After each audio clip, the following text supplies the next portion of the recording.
Hello friends, welcome. My name is Kamalveer. आज का हमारा टॉपिक है नेशनल सिक्योरिटी कंसर्न्स। और ये नेशनल सिक्योरिटी कंसर्न किसके? मेजर पावर्स के, middle powers and small powers. ठीक है। सो यहाँ पे बेसिकली किया क्या गया है कि जो वर्ल्ड के अलग अलग स्टेट्स हैं, अलग अलग कंट्रीज़ हैं, उन्हें तीन पार्ट्स में कैटेगराइज किया गया है। कहा गया है कि कुछ स्टेट्स को जो मोस्ट पावरफुल है उन्हें कहा गया है मेजर पावर्स, जैसे यूएसए जैसे देश हो गए, फिर मिडिल पावर्स, फिर स्मॉल पावर्स। और उसके बाद ये पूछा गया है कि ये तीन अलग अलग टाइप के जो पावर्स हैं, तीन पार्ट्स में हमने सभी स्टेट्स को कैटेगराइज कर लिया। इनकी नेशनल सिक्योरिटी के कंसर्न क्या क्या होते हैं।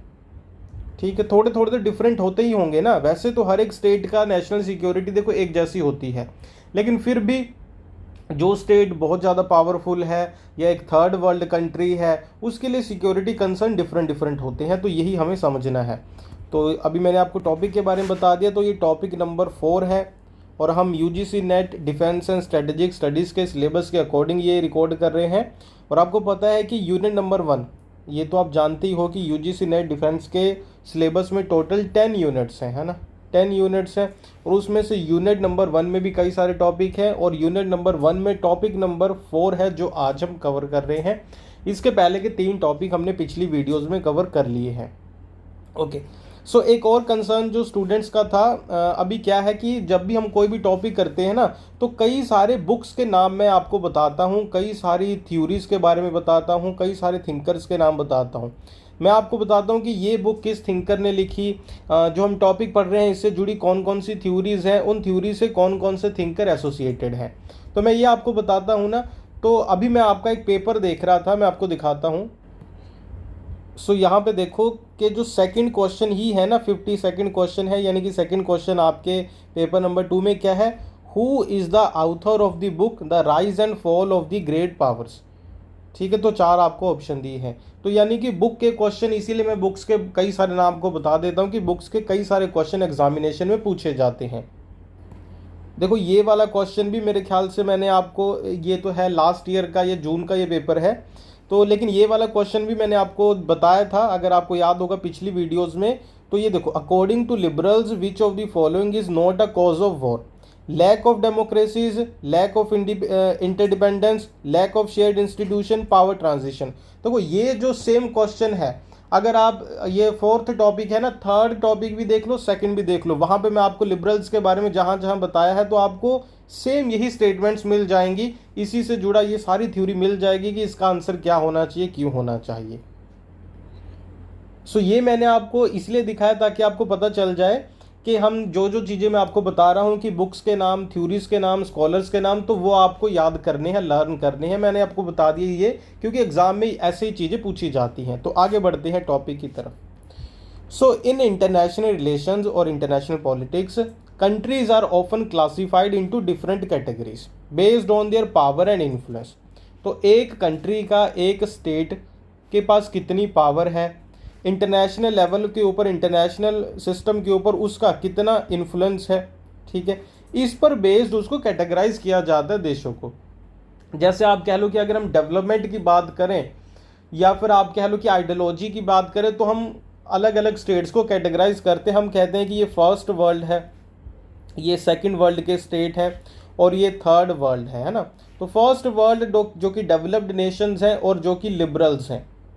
ओके। सेकंड वर्ल्ड कहा जाता है जो कि डेवलप्ड नेशंस हैं और जो क्या है, लिबरल नहीं है, कम्युनिस्ट हैं। थर्ड वर्ल्ड कंट्रीज आपको पता ही है कि जो अभी जो पहले कॉलोनाइज्ड जिन्हें किया गया था, उन्हें बाद में इंडिपेंडेंस मिली है, तो वो वाले थर्ड वर्ल्ड कंट्री, जैसे कि इंडिया हो गया। कई तरीके से कैटेगराइज किया जाता है, तो मैं आपको बता रहा हूँ। सो इसी तरीके से यहाँ पे इस टॉपिक में उन्होंने कैटेगराइज कर दिया major power, middle power, small power.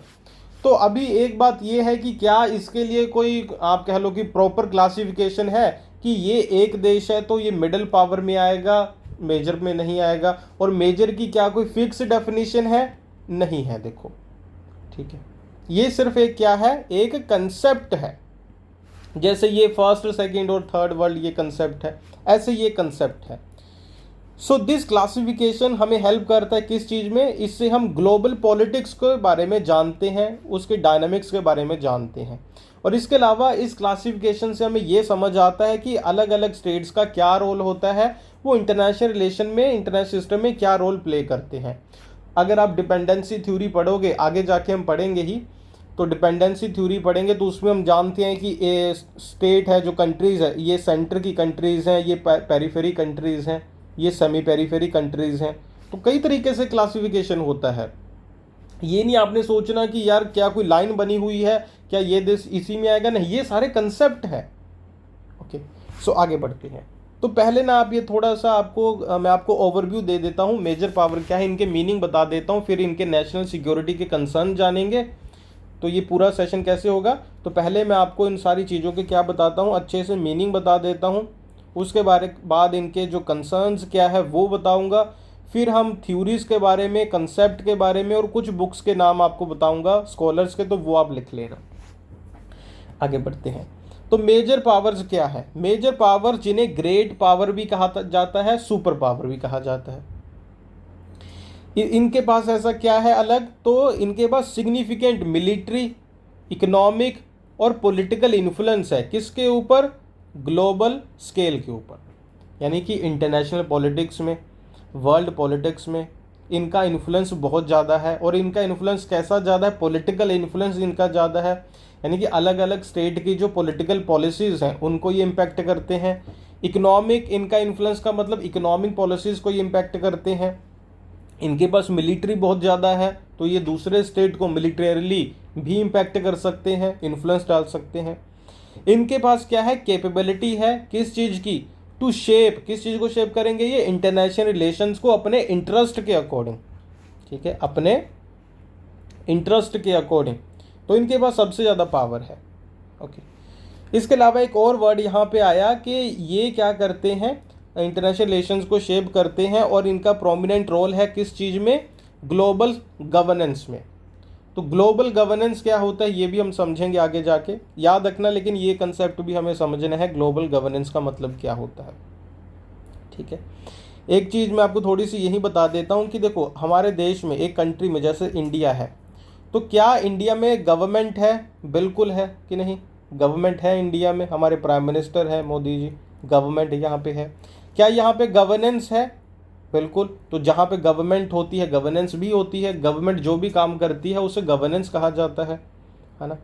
तो ऐसे ही कंसेप्ट वाइज बता रहा हूँ, कंसेप्ट वाइज ये कहा जाता है कि इंटरनेशनल लेवल के ऊपर क्या कोई ग्लोबल गवर्नमेंट है, क्या कोई ग्लोबल पार्लियामेंट जैसी कोई चीज़ है, नहीं, ग्लोबल गवर्नमेंट नहीं है, लेकिन ग्लोबल गवर्नेंस है, समझ रहे हो। इंटरनेशनल लेवल के ऊपर गवर्नमेंट नहीं है लेकिन गवर्नेंस है, ये कहा जाता है। और ये गवर्नेंस को कौन रन करता है, हर एक स्टेट, सारे स्टेट मिल के रन करते हैं। ओके, किसके through, world trade organisation, United Nations, IMF, world bank, ऐसे कई सारे इंस्टीट्यूशंस के थ्रू गवर्नेंस होता है। इन्हें गवर्नमेंट नहीं कहा जाता, लेकिन गवर्नेंस का काम होता है।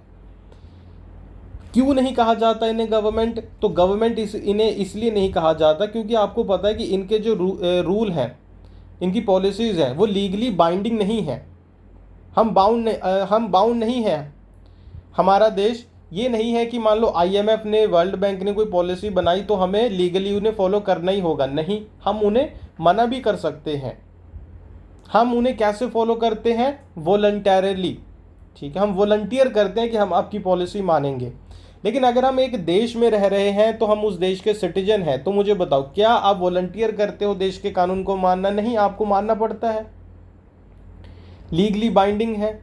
ठीक है, तो इसीलिए देश में गवर्नमेंट है क्योंकि लीगली बाइंडिंग वहाँ पे लीगल सिस्टम है, लेकिन इंटरनेशनल लेवल के ऊपर सिर्फ गवर्नेंस है क्योंकि उसे लागू करने वाली गवर्नमेंट नहीं है, हम उसे वॉलंटरली मानते हैं। चलो, ये बिल्कुल अलग चीज़ है। तो इसमें भी बात क्या यहाँ पे निकल के कि ये जो ग्लोबल गवर्नेंस है इसमें भी ज़्यादा से ज़्यादा इन्फ्लुएंस होता है इन मेजर पावर्स का, कि जो वर्ल्ड बैंक में कैसे रूल रेगुलेशन बनेंगे, IMF में वो। तो अभी कौन कौन से स्टेट मेजर पावर में आते हैं, जैसे यूनाइटेड स्टेट्स, चाइना हो गया। यूनाइटेड स्टेट्स क्या है, इसके पास वास्ट मिलिट्री है, कैपेबिलिटीज़ हैं, इकोनॉमिक स्ट्रेंथ है, इन्फ्लुएंस है इंटरनेशनल इंस्टीट्यूशन में। ज़्यादातर बड़े इंस्टीट्यूशन तो उनके हेडक्वार्टर्स यूएसए में ही हैं।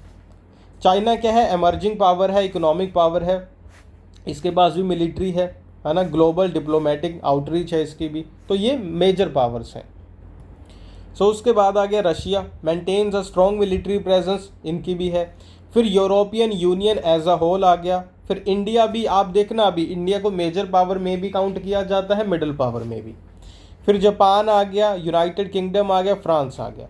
तो ये कुछ देश हैं जो कि मेजर पावर्स जिन्हें कहा जाता है। फिर उसके बाद आते हैं मिडिल पावर्स। मिडिल पावर्स में क्या है, वही चीज़ कि इनका जो इन्फ्लुएंस है वो मॉडरेट लेवल का है, and are often active in international diplomacy and global governance, but they do not have the same level of influence। लेकिन इनका इन्फ्लुएंस नहीं है।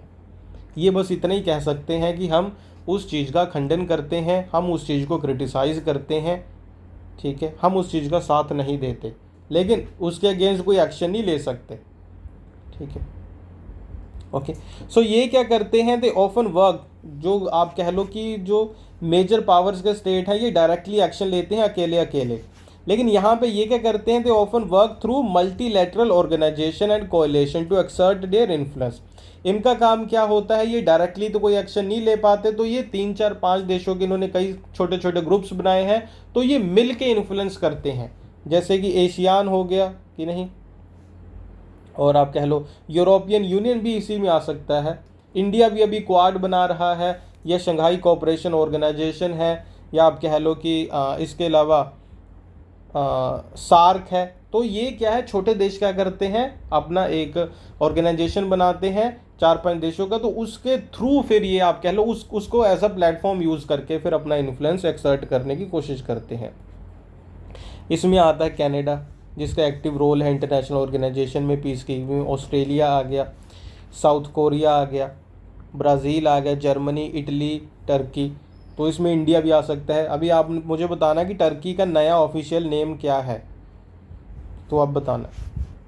उसके बाद आ जाता है small powers. So small powers क्या कर रही हैं, are states with limited military, economic and political influence, ठीक है। They often focus on regional issues and may align with larger powers for security and economic benefit. इनका क्या होता है, ये कोई ग्लोबल इशू पे ज़्यादा बात नहीं करते, जो रीजनल इश्यूज हैं उनके ऊपर ही बात करते हैं। और ये जो बड़ी पावर्स होती हैं, लार्जर पावर, जो सबसे पहले मेजर पावर्स, उनके साथ अलायंस करते हैं बायलैटरल, ठीक है। तो डायरेक्टली उनके शैडो के अंडर आ जाते हैं कि ये उनसे क्योंकि हेल्प सीख करते हैं, ठीक है। सो न्यूजीलैंड है, नॉर्वे है, स्विट्ज़रलैंड है, सिंगापुर है, कतर है, आयरलैंड है, लग्जमबर्ग है। तो ये इनमें देश आते हैं, ठीक है। सो अभी हमें नेशनल सिक्योरिटी कंसर्न क्या है इनके, वो समझने हैं अलग से। सो अभी ये पार्ट नंबर 1 हो गया इस टॉपिक के ऊपर, ठीक है। टॉपिक नंबर 4 का ये पार्ट नंबर 1 हो गया। अभी पार्ट नंबर 2 में फिर इस टॉपिक को कंप्लीट करते हैं। सो अगर आप लोग भी यूजीसी नेट के लिए प्रिपेयर कर रहे हो डिफेंस सब्जेक्ट में, तो आप लोग हमारे कोर्सेज ज्वाइन कर सकते हो। हमारे ऐप का नाम है अमन पाठशाला और वेबसाइट का नाम है अमन पाठशाला। तो आप हमारी ऐप पे जा सकते हैं या वेबसाइट पे जाओ, वहाँ पे आपको जो कंप्लीट कोर्स है मिल जाएगा यूजीसी नेट डिफेंस के लिए, जिसमें पीडीएफ भी हैं, एमसीक्यूज़ भी हैं और वीडियो लेक्चर भी हैं। ओके, सो लिंक वीडियो के डिस्क्रिप्शन बॉक्स, कमेंट बॉक्स में दिया है, आप क्लिक करके डायरेक्टली जा सकते हैं। इसके अलावा टेलीग्राम, व्हाट्सएप के ऊपर भी आप कुछ पूछना चाहते हो तो पूछ सकते हो, नंबर वगैरह, लिंक वगैरह सब कुछ गिवन है। तो वीडियो अगर आपको ये अच्छा लगा तो लाइक ज़रूर करना, चैनल पे नए हैं तो सब्सक्राइब कर लेना। नेट की सारी वीडियोस आपको यहाँ भी मिलेंगी, और इसके अलावा अपने फ्रेंड्स के साथ भी ज़रूर शेयर करना। So thank you for watching, bye bye.